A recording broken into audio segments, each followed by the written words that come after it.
Hi friends, hello, happy Wednesday. We are live.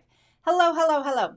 Oh boy, got a really fun tutorial for everyone today. And this was a viewer requested. Actually, many of you requested this last week. So I bumped what I was gonna do so that we could do this today. So I see people popping in. Linda, Irma, Gloria, Cherie. Hi everybody. I'm super excited. Super excited. Super rainy here today in Maryland. It's been raining for like 2 days. And, here we are. So, hi, Morgan. We've got a bunch of people popping in. It's super exciting. Okay. Hi, Sue. All right. I've got a lot to share today. Today is all about Pommies, Pears, and Pitt Pastels. So, in this little holiday tag series, because it's kind of turned out to be a series, this is the third tag in this series. And hello, Rhonda. And yeah, I think we're going to close it out with the third tag here. But we've been exploring colored pencils, two different colored pencil brands, Prismacolor, Polychromos, Faber-Castell Polychromos. We've also been exploring a little bit of mixed media with colored pencils and watercolor markers with the Faber-Castell Dürer. I always say that wrong. It's a German name. Watercolor markers. Today, we're going to explore working with Pitt Pastel pencils. Say that 3 times or 10 times fast, right? So there's lots of different kinds of pastels or pastel, depends on how you say it, on the market. Today we're going to explore the pencil version, which is a soft version of pastels in a pencil form. The Faber-Castell Pitt Pastels aren't the only ones that exist. There are lots of different brands, but those are the ones I'm going to play with today. Okay, so we have everybody popping in. I know that Pitt Pastels and Polychromos and Prismacolors and all of these tools might be in your stash. So I've had some fun like bringing them back out and just kind of doing these tutorials with you to just kind of show you some ways that you can use them. So, all right, let's head to the down camera. Also, before we get going, the links for all of the supplies that I'm using today are down below in the description. And also the links for the other 2 holiday tag videos are down below in the description as well. So let's go ahead and head to our down camera. I'm hoping to get this done in an hour. We are going to be talking, I'm going to do a little bit of a tutorial and we're going to build this tag. So just as a quick refresher, here are the tags that we have done in the series so far. So this one was with the color pencils and we talked about Gamsol and blending for this fun holiday tag. And this tag we did, this one was with Prismacolor and this one was with the Polychromos and also with watercolor, using watercolor in that tutorial as well. So I've got like all 4 of these here. Now today we're going to be working with Pitt Pastels or pastels. This is what they look like. So I'm going to do a quick walkthrough of some of the supplies that I have. And before we get to the tutorial, the paper that I'm using today is the Hot Press Strathmore Ready Cut watercolor. If you've been following my lives for a while or my tutorials, this is no big shocker, right? I use this quite a bit.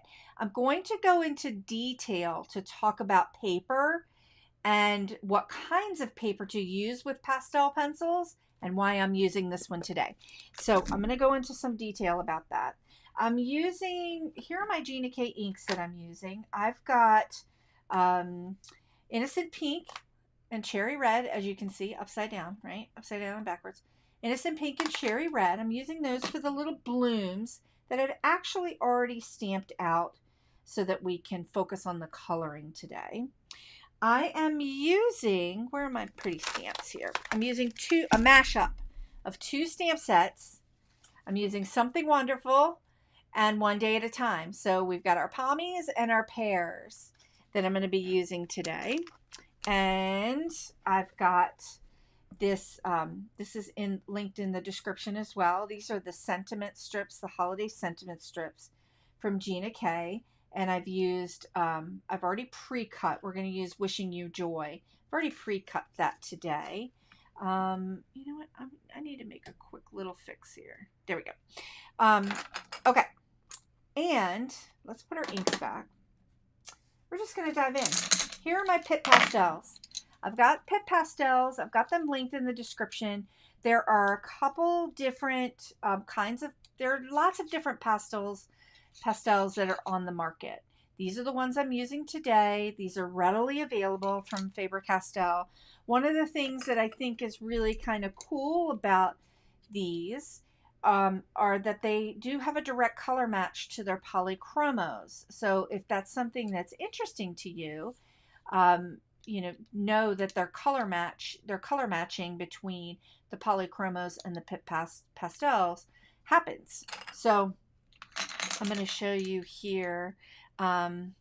Susan just said, Sue said that she was happy that we're using them because she's got them too. And Susan said we're happy to talk about the paper for pastels. Lots of different things about paper and pastels. So here's my chart of my Faber-Castell Pitt Pastels, and you can see that they have a color numbering system. They have numbers, and then here are some of the other ones. But when you get to, let me get over to my polychromos.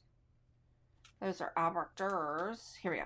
The Faber-Castell polychromos. You see how they have a number with them as well? That number does coordinate with the pastel numbers. So that's really handy to know that if you have these two products in your stash, your color numbering system is a direct match to the pastels. So the polychromos and the pastel numbering system makes it really easy to match up colors. Super, super fun. Okay. Also, they're available in like sets of 12, 24, 36, 48, and also like open stock, which makes them kind of fun. So that's like my nerdy chatter about things. Okay. I've got my tag pre-cut. I've done a little bit of pre-cutting. I've got my tag pre-cut. Here's the tag die that I'm using from Gina K Designs. Now, this tag die is, I know that it's on order, but if you're interested, it's a 3-part tag die. If you're interested in this, make sure you get on the wait list for it for when it comes in so that you can see it. I love this tag die. It's really nice and big, so you could actually use it as a layer on a card front, which makes that super fun. All right. Okay. Here is a sample of the project that we're going to make today with the Pitt Pastels, except for I've got a little bit of a twist. We're going to dive now into the actual tutorial and talk about coloring with these Pitt Pastels. Ask questions along the way. I'm happy to answer them. But here are the images. I'm using the large pomegranate, the smaller pear, and the leafery element from Something Wonderful and then One Day at a Time. So we're going to dive in. Before we get to coloring, I want to do a quick walkthrough and spread this out a little bit about pastels and paper. Let's go ahead and move this over a little bit. We've got pastels and paper. Now, ideally, when you're working with pastels, and pastel artists will use pastel paper, and literally you will buy it, it's pastel paper. But often that pastel paper doesn't come in a white. It's usually like a toned gray or a craft. There is a brand called Canson Mi Tienes that is in white. I didn't have any on hand, and a lot of us don't have that kind of paper on hand.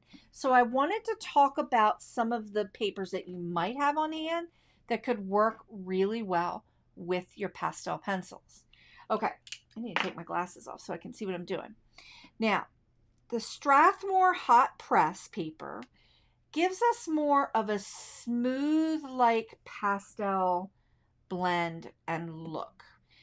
Pastels need a little bit of texture on the paper so that it has something to grip onto. Pastels have their pigment in a pencil form, but they're also kind of chalky. And I'm gonna show you that. They're kind of chalky. So they need something to grip onto. And in doing so, they need a little bit of texture in the paper. But depending upon the kind of texture you have in your paper, you will get different results. Yeah, Sue said, who knew there was an actual pastel paper? For reals, there is. And it tends to be a little bit more rough in texture. So I'll show you an example. I'm going to bring this little book over. This is a little sketchbook that is a mixed media rough sketchbook from Canson. And it's perfect. It's a perfect for graphite pencils and for pastels, wet and dry medium. I'm going to just kind of go to a page where I did a little pastel test here. My fingers aren't working. Hold on. Let's go ahead and find that page. Here we go. So I'm going to bring this up so that we can see that there's texture. You can see there's texture in this paper. You can see the tests that I did here with the pastels. We've got quite a bit of the white paper showing and quite a bit of the texture coming through from the paper. The pastels love this paper because it has something to grip onto. But I can also kind of move it a little bit with my finger because it's a chalk. It's very chalky. We're going to talk about like how to make this, how to finish this off without it being chalky. But this is the rough paper, which is great for pastels, but you can see we get a little bit messy. But one of the beautiful things about pastels is you can erase. So look at that. I'm going right through that whole piece there and I can erase. So it's very forgiving medium. Just like colored pencils, you can erase. This is a plastic, a Staedtler Mars plastic eraser. I just have this one because it's kind of fun. It's like a pen. And I'm more apt to not lose it because it sticks with the pens. So you can erase your pastel pencils, which is really kind of fun. All right, back to paper. So Strathmore, I'm going to bring this up a little bit. This is the Strathmore hot press paper, which I'm going to use today. This paper is 100% cotton, but it's smooth.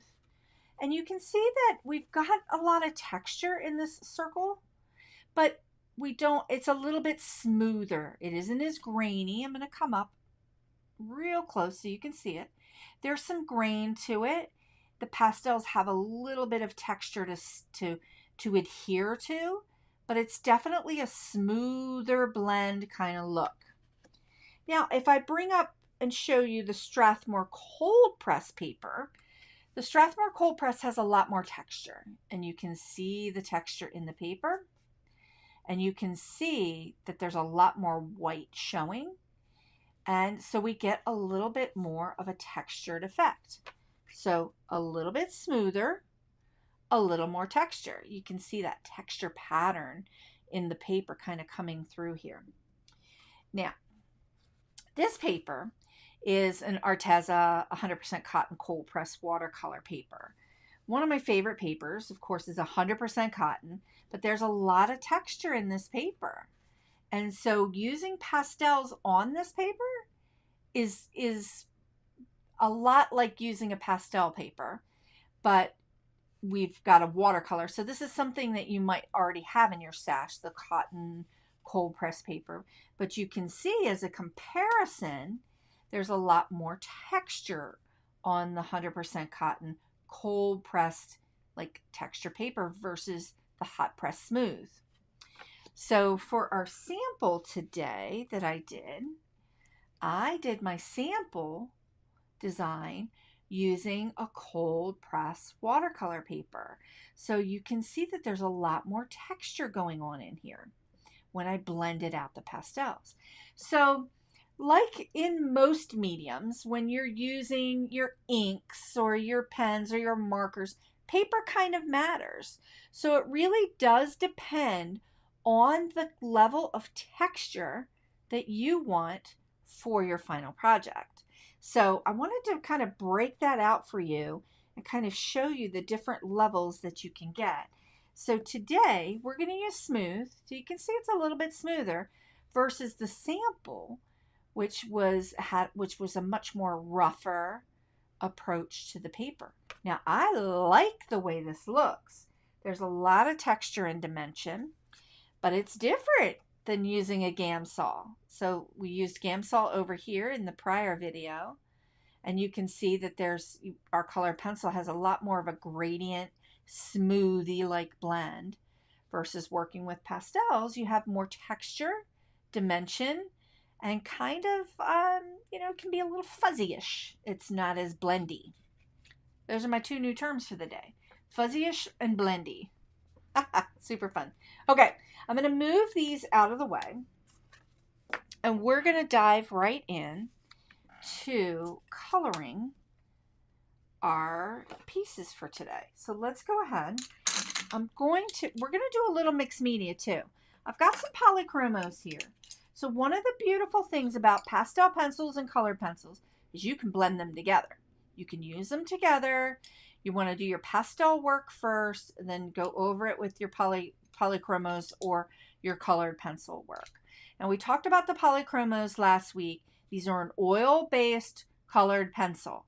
If you have the Prismacolors, same, you can use them, but they are more of a pigment base. The difference is their creaminess, and there's definitely a preference when you're using either or.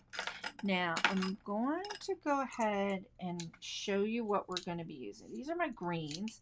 Let's pull out the greens. We'll use those next. I've got a white Pitt Pastel. I have two colors of my, hello. Let's go ahead and color them down so you can see. This is a smooth piece of paper, smooth hot press paper. Again, I'm not choking up. I'm kind of holding it out here a little bit so I can get a wider range. Now, can you hear that? These make a noise, very much like a regular pencil. So there's a little ASMR there, right? But they layer very, very nicely, and we're going to get to that. So here, I'm just showing you the colors. So we've got a dark red and then a rose color. And then I'm going to probably use this yellow on the Pommy. So these are the three colors that we're using. And we're going to go ahead and color up the pomegranate. And I want to show you, I'm going to work light to dark. Okay, so I'm going to start in with my rose color. Then I'm going to come in with another layer of my dark red.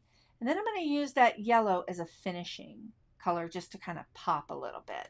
And you saw me do that last week with the polychromos and with the Prismacolors. Before I get started on this, I want to talk about the blending tools that you would use. I use the little paper blenders. You could use these other tools. These are called color shapers. These are silicone, and they're very readily available. You could use those, and you can see you can use that circular motion to kind of push that pigment into the paper.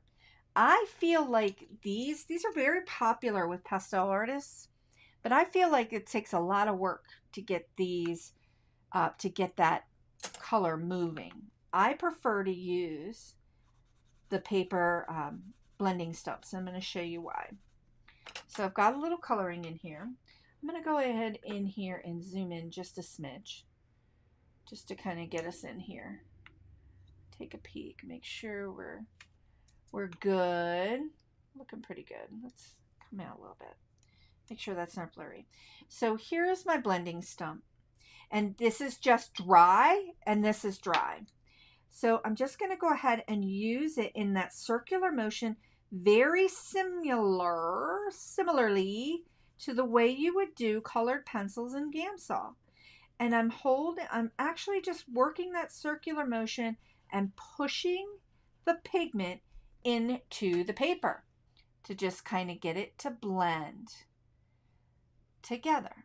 So this is what it looks like when you first apply. And then if I come in with makes a little scratchy noise, so if that bothers you, keep that in mind. Sometimes noises bother people. But see how I'm pushing that pigment into the fiber of the paper and kind of blending it. You're never going to get a super blendy smooth like you would with Gamsol and colored pencil. You're still going to have some texture. I'm going to answer 2 questions here. I have paper stumps, Sue said, and I would never thought to use them with pastel pencils. It's interesting because it's not like widely used. Most pastel artists will use, there's some that use blending stumps, but most of the time they'll use a tool, like these little color shaper tools, which make it kind of interesting. So, alrighty, so let's go ahead. We're going to dive in to our colors, and we're going to work with the pomegranate. Now, the thing about these, did I lose a color? Looks like, oh, I put it back. Look at me, I put it back.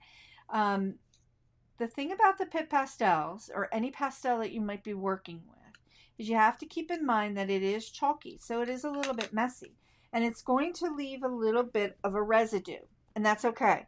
Resist the urge to hit it with your hand or brush or whatever. We're going to, and I'm going to talk about what you're going to use to kind of make sure it doesn't bleed or smear on your final project. So I'm holding my pencil out to the edge here, and I'm just going to go ahead in and start to color in. With the colored pencil, you saw me do more of a circular motion. With these pencils, I am doing a bit of a circular motion, but I'm also doing a little bit of a wider like brush stroke with it, like to apply my color and lay that color down. And the reason why is it's just we're going to be building up our layers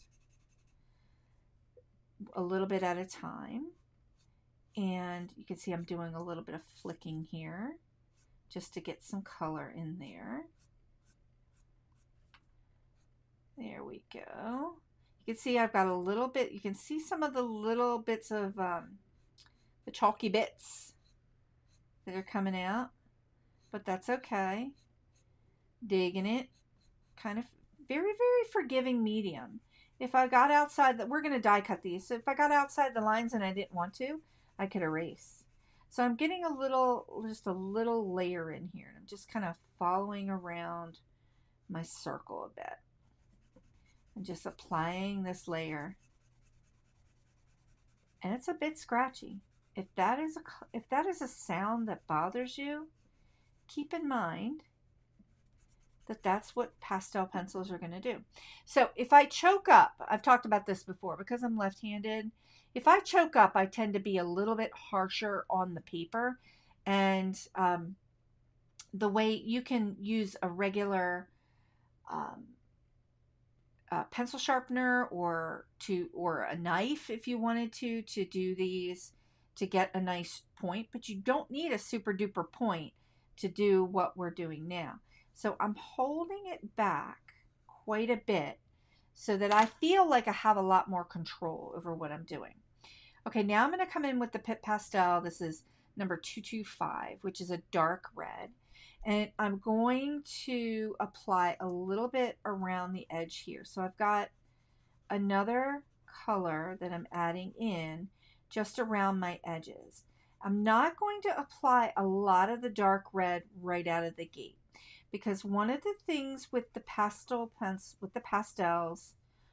if you're using pan pastels or Pitt Pastels, pan pastels are a whole different thing. You're going to want to blend in between your layers. This is something that is pastels are very forgiving, and they're going to allow you to apply as many layers as the paper can take. Now, with this Strathmore Ready Cut hot press paper, there's not an intense amount of texture in this paper. It's not a rough, it's a smooth, but there is texture there. Just doing a couple little flicks of color in here just to kind of sharpen up those edges. I have found that it only really allows for about 2 to 3 layers on this paper. I'm going to go in with my blending stump here, and I'm just going to start working in a circular motion. You can start to see that I'm getting a little dust happening here. And all I'm doing is just working in the circular motion, just kind of pushing that pigment down into the paper. The texture of the paper is preserved, so you can still see a little bit of the white coming through, which is kind of nice. I'm poking myself with this little blending stump. A small blending stump, a big blending stump, whatever you're comfortable with. And you can always just sharpen this to get the color off if you want to change colors. Now I'm moving around to the edge here, and I'm pushing that color in. You can see I'm not like super heavy-handed. I'm just pushing the color in. I've got that little bit of a white area right here. I want to show you that you can push some of this pencil over a bit, but it's not like Gamsol. You see how it's just pushing some of that pigment over into that light area, but not smoothie, not like a Gamsol. Let's go ahead down, a Gamsol and a colored pencil. Just going to go ahead and just kind of do a couple little flicks here in the bottom part of my pommy. There we go. Let's take a peek. Okay, so I'm going to bring this up, and you can see the color is blended. Look at the dust. I've got some dust. You can blow that off. Resist the urge to use your hand. You could also use like a makeup brush, or they make brushes specifically for colored pencils and things that you can use, but you don't need to buy that. I have one. It's lost somewhere here in my studio. It's with all the other special things that get lost that I've put in that place where I don't want to lose them, but I've hid them from myself. If anybody else is familiar with that place in your space, yeah, then you get it. So you can see that the colors are blended, and this is fine. This is a nice look. You could stop here if you wanted a lot of texture. I feel like there isn't enough diversity in color here. There's not enough contrast between what's going on here. So I'm going to go ahead in and add a little bit of more rose in the middle here. So I'm going in with a second layer of rose, this rose color, and I'm going to come out to the edge just a smidge here. Now I stamped this image in Sandy Beach. Here we go. I stamped it in Sandy Beach, which is a light color. So you just want to stamp in a lighter color, because eventually the outer edge of our stamped image is going to disappear because we've gone in with our color and we're kind of going to the edge with the color. So I'm going in now again with a little bit of a circular motion with that rose color. And you can see that the color is starting to deepen a little bit. And now I'm going to come in with the red. You do have to be a little bit mindful when working with the pastel pencils, not to be so heavy-handed, because you could really scratch in to the fiber of any of the paper that you might be working with. Now, if you're interested in trying to use the pastel pencils on a smooth paper, like any of the regular stamp papers that we use, the Gina K Whites, the Nina Classic Crest Solar White, or even a Bristol, you can. You just have to be mindful of the fact that the pastel doesn't have a lot of fiber or in the paper to grip to. So it's going to be a little bit more difficult to work with, but it is possible. So I'm going in here, I've got this color, I've got this extra layer here. You can see it's starting to get deeper. Adding a little bit here, deeper in color. I don't want to go too deep because we definitely are going to have a look and feel that this is a pastel. Robbie just said, I so love how informative you are with your classes. It's just how my brain works, Robbie. I hope it helps because when I get a product, I'm always looking for all of the different kinds of things that it can do. Different kinds of papers. How can I maximize this product and use it in a lot of different ways and experiment?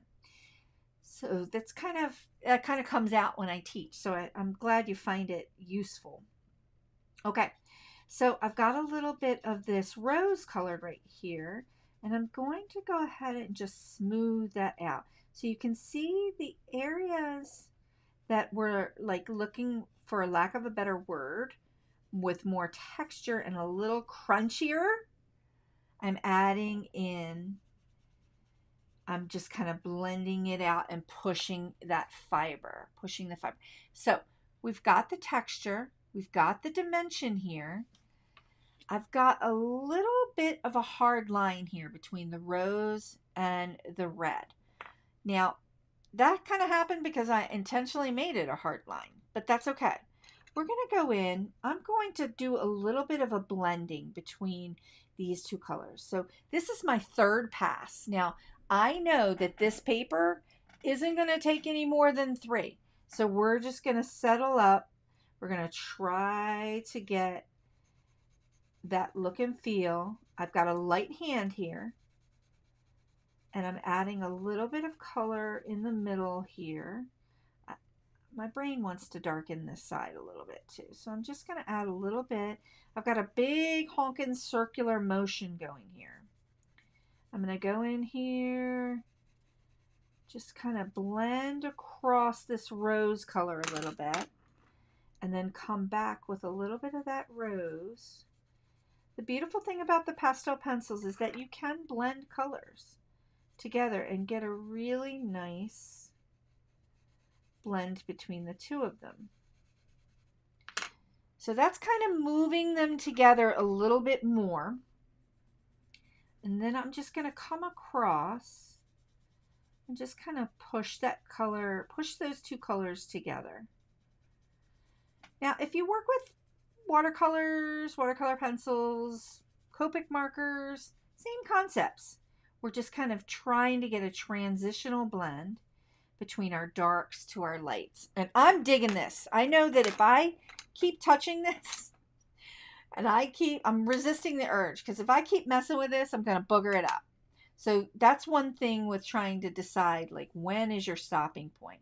Got a little bit of yellow here, and I'm a little bit hesitant here. I'm going to add a little bit of yellow just to this area right here. I'm not going to blend this yellow in with the stump, but you can see just that light touch of yellow right here is jacking up that luminosity, just right on that light edge there. I'm going to bring this up so we can take a peek. Smooth, it's feeling smooth, but it's got that pastel texture to it. So again, like, here's a cold press paper, a lot more texture, a little bit smoother. So that's the difference between hot press and cold press. Now, I want to come in a little bit with a polychromo. So this is a dark red polychromo. This is the direct match for, just trying to get those pencils to stay still. This is a direct match for the pastel pencil that we were using. So here's the dark red Pitt Pastel. I'm going to use this. I'm not choked up. I'm out to the edge here a little bit. Sue said it's like a punch of yellow. Yes. Whenever you add yellow on top, I do this a lot in watercolor. You've seen Everyone has seen me do this a couple times. When you add yellow as a finishing touch at the end, it pops. It adds that extra little bit of luminosity to the project. Little bit of just little bit of yellow, little bit of happy. Okay, got my dark red polychromo here.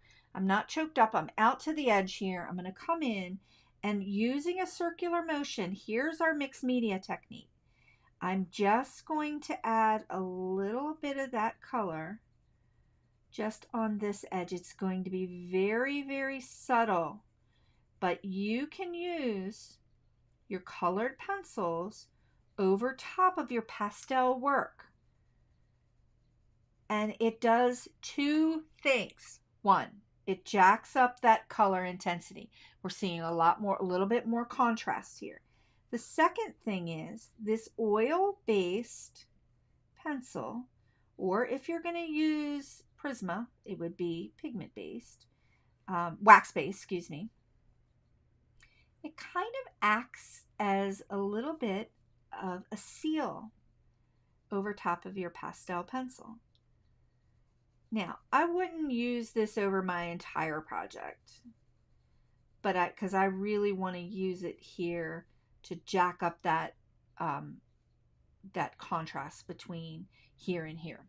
So I'm just using it sparingly. So it kind of acts like a sealant, but in order to properly seal your entire project, which I haven't sealed this, so I'm going to show you.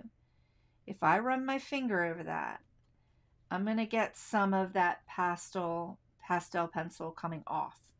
In order to seal your project, so if someone touches it, nothing's going to come off, you could use a colored pencil to go over it with a light wash, or you've got to bring in something like this, a workable fixative.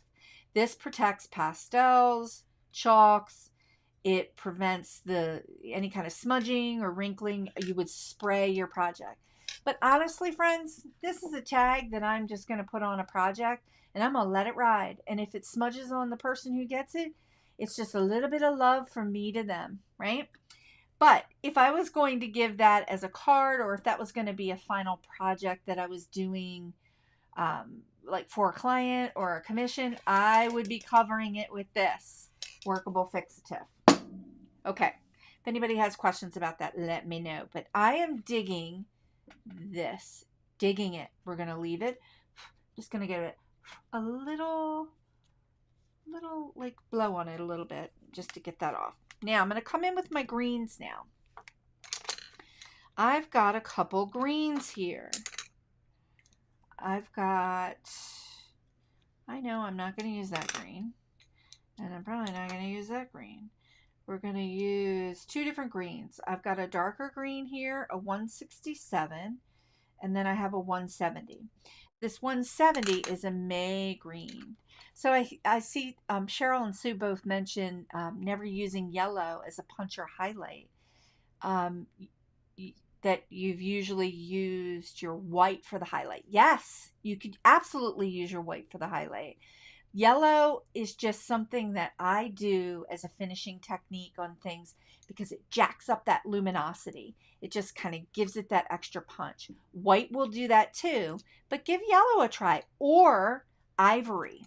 If you have an ivory color, so here's a yellow in a polychromo. It's usually like a cadmium yellow or a lemon yellow. If you have an ivory color, you could try that too. You're going to get different effects. So this is more of a bright pop, where white might dull back the color a little bit. White will give it more of a pastel-like look. So I'm going to show you that. I'm going to show everybody that. So I did this right here when I was doing the demo right in the beginning. So we had a little bit of the pastel, and I blended it out. If I went over it with the white and just kind of added a little bit of white to the top, it does give it a little bit of a film over it, and it'll make the color underneath it appear a little more pastel-y, which is kind of fun too. It just changes the whole dynamic of it, which I think is cool. So these are all the fun little experiments that we get to do.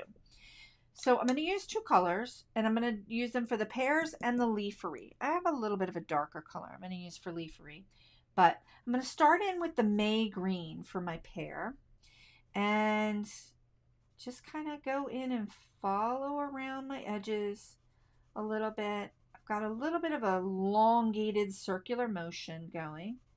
You can see that applying the pastel is very easy to do and very, very forgiving.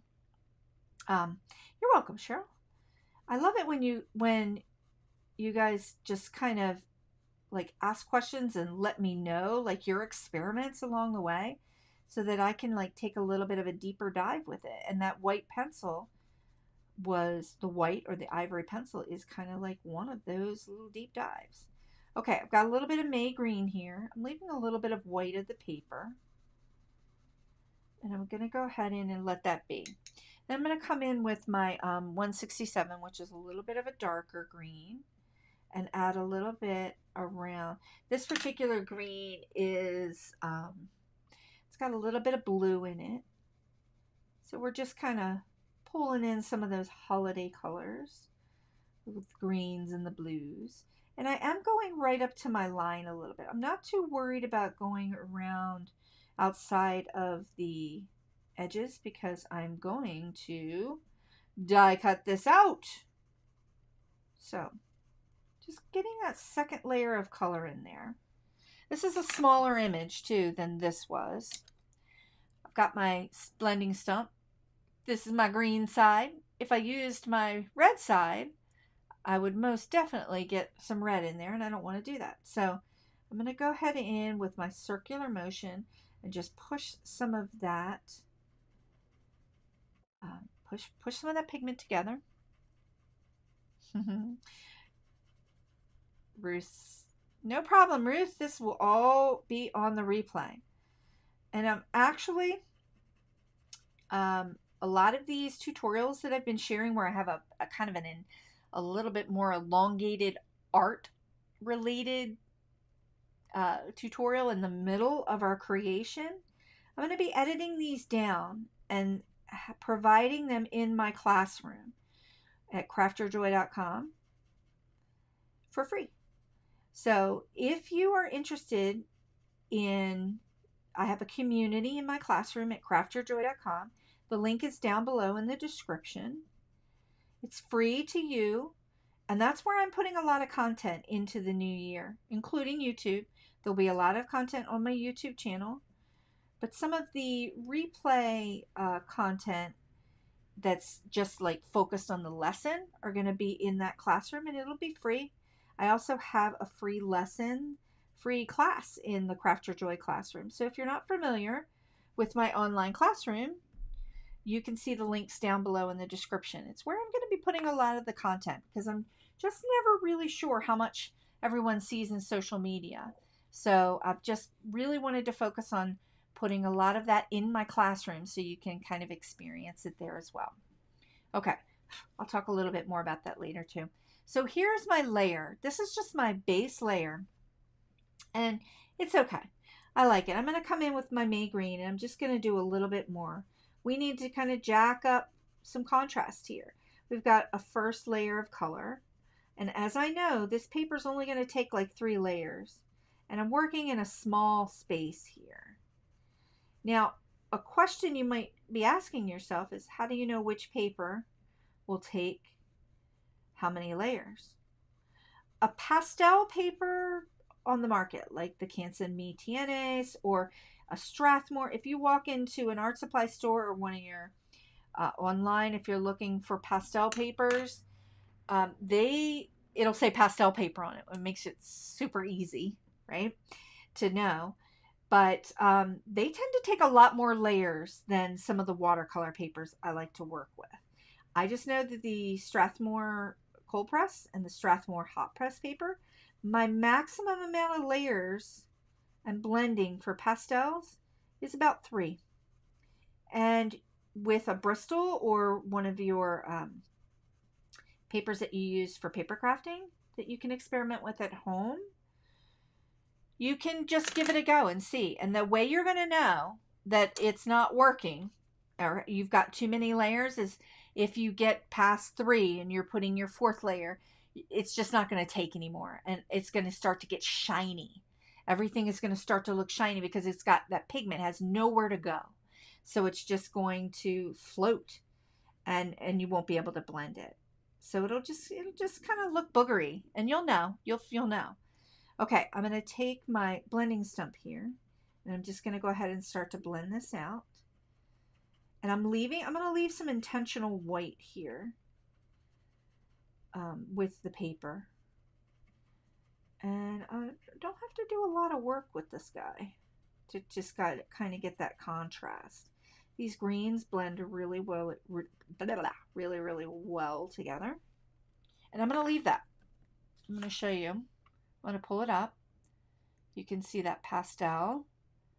It's still got that texture and dimension, but it looks pretty cool. It looks pretty cool. I'm going to come in with a little bit of yellow. This might be a little risky. Got a little bit of red on the edge here. Let's just go around here with just a little bit of yellow right at the top of this pear. And you can see that yellow and that May green, that like limey green colors, it jacks up that luminosity. I've got a polychromo here. This is chromium green opaque. And I'm going to come in right around this edge, just like we did with the pommy. And I'm adding a little bit of color here. Just to kind of add just one little layer of contrast there from dark to light. And I'm going to leave it because I know if I go any further, it's going to be bananas. I'm going to make it look kind of nutso. I'm going to come in with the burnt sienna polychromo here, color pencil, and just kind of color in that stem. And I'm not going to Gamsol it. I'm just going to, that stamp space is very tiny. So I'm just going to add a little soft layer of that brown just to kind of finish that off. Sue said boogery, highly technical term. Yes, boogery is like boogering it up, right? I tend to use that a lot. You probably have heard that in some of my videos in the past too. All right, we are going to go in and do this leafery. I've got a dark green here. I'm going to go in with a little bit of a darker green, and this is more of the olive green color. This space for this leafery is a little tricky, so I'm just going to come in. I'm choked up a little bit because I want to make sure I get inside that line a little bit.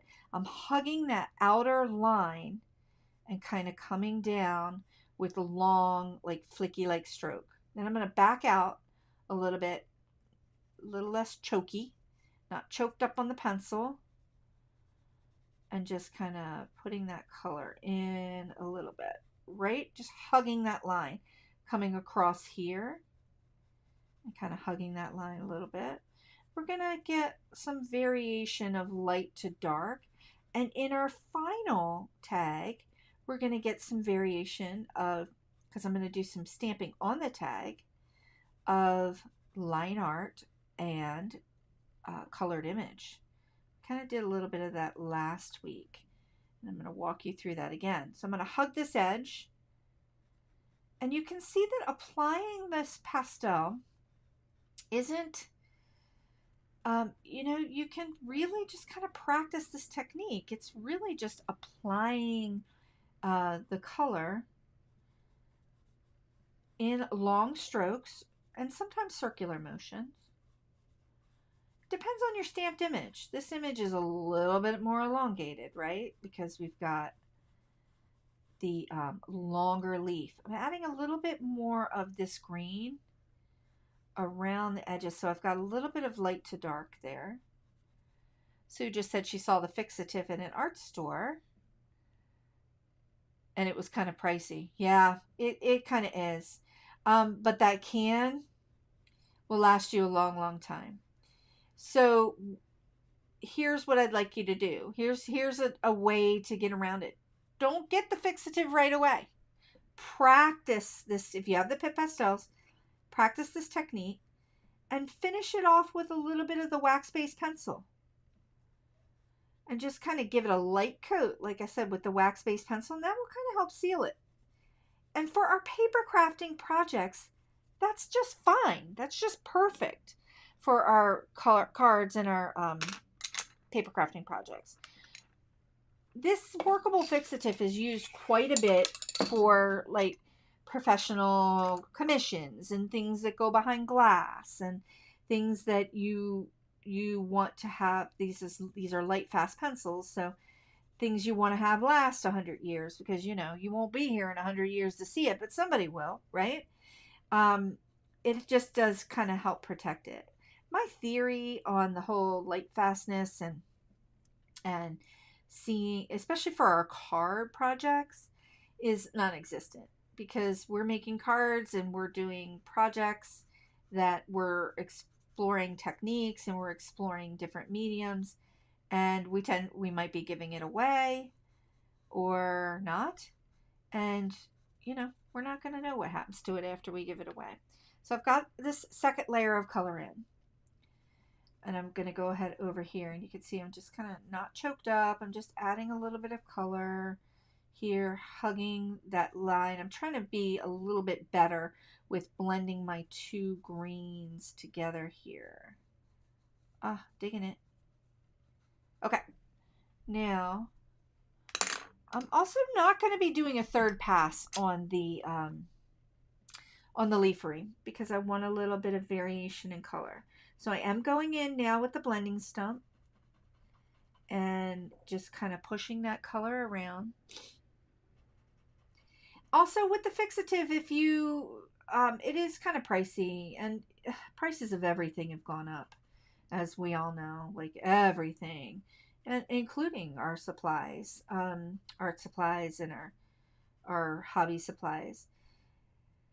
Not to mention food and gas and all the other things that have gone up. So the other thing is, try to pick up the fixative if you want to use it with a coupon, right? A lot of those big box stores have coupons for 30 and 40% off. And the thing about it, there's my theory on the coupons. The 30 to 40% off coupon kind of gets you to where that price really is supposed to be. But you know, these things tend to sometimes go on sale, so it can be helpful. And like I said, I'm pretty sure I've had this bottle. I'm looking at the bottom to see if there's any kind of date on it. I've had this can forever. A long time. I know, well over 10 years. So I dug it out today just to kind of show everybody. So it is something that is going to last a long time. But if you're not, I would say if you're not a pastel artist, or you're not going to be using these pastels like a lot, try these other techniques that I talked about. Try these other ways first. Okay, I'm digging the way this blend looks. We did this, but there's a lot more texture in here, and I'm not going to make it like super smoothie like I did these two. I am going to go in with my chromium green opaque over top of the pastels, just around that one little edge. So we've got some variation in texture. We've got some smooth pastels and some more not smooth pastels right here. So I'm going to come around here. And we are going to run a little bit over the hour today, friends, because this was a bit more of a tutorial, an artsy-like tutorial. But the tag's going to come together pretty quickly once I start to cut everything. Okay. Now, like I said, with the fixative, if you don't want to use the fixative, you could go over it with your white pencil, or judge the look and feel of the color. If your color is cool, if your color palette is cool, stick with your white pencil. If your color palettes are a little bit warmer, go with the ivory, and you could go over it and just kind of seal it a little bit. And that would be kind of fun. Okay, I am going to cut these out, and we're going to come in and start to assemble our holiday tag. So I'm going to step to my side here, and I'm eventually going to get this set up to where you all can see me cutting these things out with the platinum But right now, I just have it on the table next to the filming table so that I can cut these pieces out and have them nice and ready for you. You know, everybody kind of knows how the die cutting situation goes. And I don't like to bring it to the table under the camera because it shakes the table. And that's no fun. All right, but we've got it cut here. So, oh, these look so good. I love the way this looks. Digging it, digging it, digging it. Let's bring them in. Okay. Robbie said you could keep going all day. I'm here all day. Would love to hear you tell me. Oh, I would love to teach you. That's what I hope that everybody's kind of enjoying this format that I've been doing with my live tutorials for a couple months. I really like the idea of embedding a real kind of teaching art tutorial inside of making a card project or a paper crafting project. Because I have all, that's just how my brain works. And I have all this fun knowledge that I want to share with you. Okay, so we have our elements here for building the card. So I'm going to come in, I've got that leafery piece that I used here. And I'm going to come in with some grass green. We're going to get a little bit of texture between what's embedded and stamped on the tag versus what I'm going to kind of pop up a little bit. So I've got the grass green here. And I'm just going to go ahead and go wild with this and kind of, let's just, let's see, as I'm rolling it around. Commit. I've committed. So this helps us create a little bit of a difference between what's line art and what's solid. So I'm going to come in. I've got my Gina K Connect glue. I'm not going to use any foam tape for this one. But there we go. I got my Connect glue and it's not boogery. I did test it before we went live so it wasn't clogged.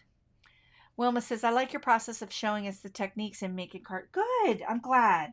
Because, you know, I feel like when I'm teaching these, this is, and many of you who are in my classroom or in classes that I teach, I kind of end up teaching these tutorials a lot like I teach the ones in my classroom. Sort of very like technique based and also sharing all the wonderful things that you can do with these different kind of products. So I've got my line art piece going this way. I'm going to come across here with my leafery and I'm just going to tap that down a little bit. So we've got leafery going this way and leafery going that way and it makes it kind of interesting. We've got some interest going and I'm going to use this little piece of the leafery to kind of be the home for the pear. Now, I get it. Botanically, friends, a pommy and a pear would not grow off of the same piece of leafery. But you know what? We're doing it because this is our stamp project and it's fun and I want to blend the two and I want to mash them up and I think it's a nice combination. So that's what we're going to do. But, you know, botanically, it's an impossibility. But nobody said, you know, with our stamping, it's nothing, everything's possible. I'm going to give it a go. All right, I'm nesting my pommy kind of off my edge here, but I want to kind of let her go underneath this little piece of leafery. Now I'm touching this pastel and you can see that it's coming off just a smidge, but not a lot. So don't be concerned about it like coming off on your fingers so much from handling. It will a little bit, but that's going to be okay. I'm going to just kind of follow this look here and have this pear. Just kind of nest that pear right there. Now, this looks a little bit wonky, but that's okay because I've got these little blooms that I'm going to use over top of this little wonky leafery area to just kind of cover up that intersection. Oops. It just won't stick. There we go. There we go. You gotta give the glue a little time to adhere. So I'm gonna take that little, this one is coming to the front. These other two little babies are going to the back. Now, I stamped these little blooms. This is a 2-step stamping in the Something Wonderful set. And if you all know, in my stamp sets with Gina K, I usually have a line art version and a solid so that you can do 2-step stamping. And you can line them up directly, but I tend to turn things a little bit so you get it a little bit wonky, right? So you can see a little bit of the white of the paper. I think that's fun, and I like wonky things. Okay, here's our cluster here, and our cluster of imagery. I am loving this. I am going to go ahead in and take and put in my wishing you joy, and I'm going to make my connection with that very tip of the leafery and my sentiment, wishing you joy. Okay. Sue just said, I always thought you were supposed to burnish pastels into the paper. Sue, that's kind of what we did with the blending stump. We blended it. I call it blending. We blended and kind of pushed those fibers into the paper. But let's see. We did it with the blending stump. Okay, I am using the very tip of that and just kind of lining it up between the G and the, nope, don't love that. I'm going to move this out a little bit. Yeah, I'm going to keep it where it was. Okay, I am letting this kind of overlap a little bit, and I'm using that tip of the leafery to just kind of point to the G in the wishing you. Okay, Cheryl said, thank you for showing and explaining the steps. And Sue also said, I appreciate the tutorials. I think it adds a lot of inspiration and confidence to trying new things. That's great. I love hearing that. Love hearing that. Okay, I'm liking this composition, but we need a couple things to ground it. And normally I would maybe toss some splatter down, but I'm gonna grab some of the splattery. This is in the One Day at a Time set. Some of this splatter from that set, and I'm going to use it to just kind of add a little touch of whimsy to this. I'm going to use the rose color. So I've got, oh, it's upside down, Innocent Pink. I'm going to come up here, just kind of go right there, hit this corner, going off my edge a little bit, and then kind of hit this corner. So I've got that, like, let's put that over there. I've got a little bit of a rounding out here with that 3 here and that circular motion that it's creating, kind of drawing your eye back and forth. Now, I wasn't going to do some sequins, but I think I'm going to drop some sequins in because I think it's going to give it a nice little finish. Then I'm going to bring it up to the camera so that everybody can take a peek. These are some of the Ruby Slipper sequins, and I've got my little Gina K picker thing. I'm gonna just gonna randomly drop some things. I've got a 2, a 3. Let's drop 3 in and see how we like that. I'm glad to hear that you find these tutorials useful.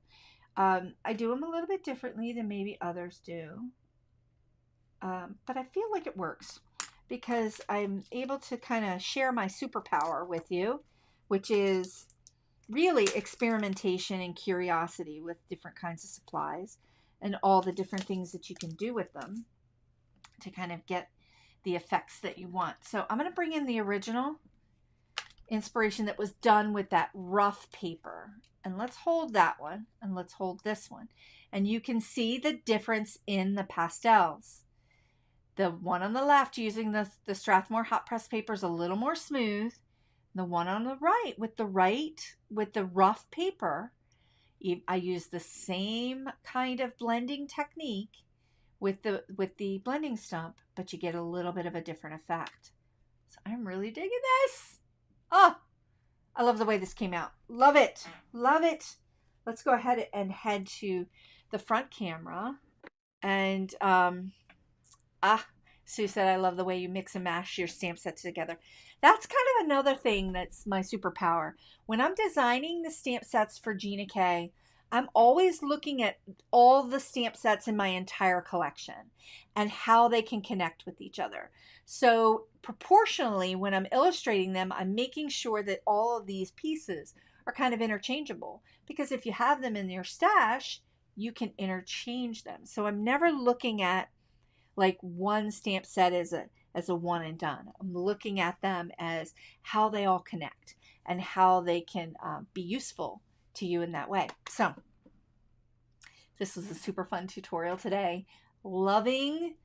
I have got a renewed sense of love for my Pitt Pastels, and I really enjoyed kind of sharing the differences between the colored pencil work that we've done for the last 2 tutorials and the watercolor and the Pitt Pastels. So yeah, super exciting. So I'm so grateful that you could all join me today. It's never lost on me how you've come to support me and take time out of your day to watch these tutorials or watch this replay.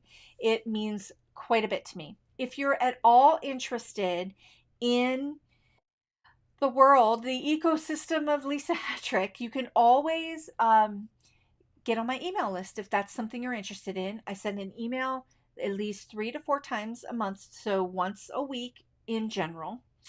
And it shares when I'm going to go live. I share a lot of tips, tricks, techniques, discounts to my online shop and classroom, all those things. And it's a place where I like to try to add a lot of value to you for giving me your email address. So if that's something that you're interested in, the link is below in the description. Also, during this class, I talked about my Craft Your Joy community. So if you're new, and a lot of you aren't new, a lot of you know, I'm seeing everybody in the chat. I have an online classroom called craftyourjoy.com. And I have a lot of watercolor classes there, and I have a lot of, I'm expanding quite a bit. I have a really big class that I launched this fall called Watercolor Wonderland. Some of you are in that class. It is my soup to nuts, total comprehensive watercolor, everything about watercolor class. And like I said, I'm going into the new year. I'm planning on doing a lot of my live tutorial content in replay, smaller, chopped up, and focused on the technique, so that you can really, really learn a lot about different art supplies and different paper crafting supplies. So just some things that are on the horizon I wanted to share with you today. So, okay, I will be back next week. And I'm not sure if it's going to be Wednesday or Friday. I'm kind of digging this Wednesday because it really does break up the week and kind of brings the joy. So I'd love to hear from you if you prefer the Wednesday or Friday timeline. I like doing both. So, I'm totally open. So next week we're going to do something a little bit different. This tag ends the holiday series of 3 tags because I like to end things in 3. So we'll see what happens. So if you're on my email list, you'll find out, and I will post in social media as well when I'll be going live. So thank you everyone for joining me today. I'm so grateful you took the time out to be with me today. I hope this tutorial was extremely valuable and useful to you as we head into the rest of the week and the holiday season. So take good care of yourself, and I'll see you next time. Thanks so much, everyone.